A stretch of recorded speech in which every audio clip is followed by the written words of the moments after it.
ब्राह्मण कैसा भी क्यों ना हो वो पूजने का अधिकारी है। शूद्र कितना भी ज्ञानवान हो लेकिन पूजने का अधिकारी नहीं है।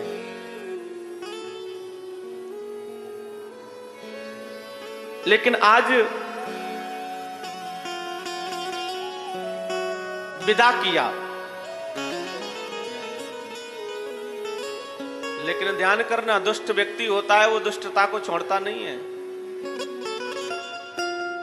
अश्वत्थामा आकर के विराजमान बैठा था, विचार कर रहा था कि मैंने पांचों पांडवों के पुत्रों को मार दिया, पांडवों का वंश निर्वंश हो गया।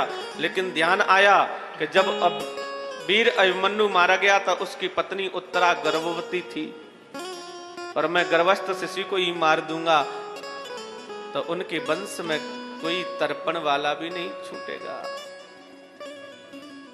आज ब्रह्मास्त्र छोड़ा है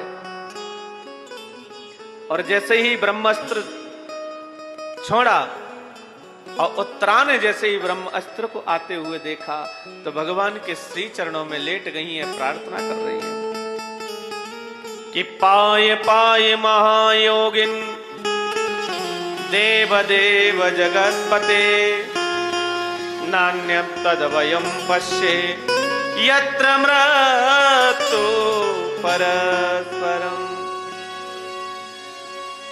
ये ब्रह्मास्त्र जलाकर के राख कर दे, मेरी मृत्यु कर दे, मुझे परवाह नहीं। गोविंद पांडवों के वंश को निर्वंश होने से बचा दीजिए। इस गर्भस्थ शिशु को आप प्राण रक्षा कर दीजिए।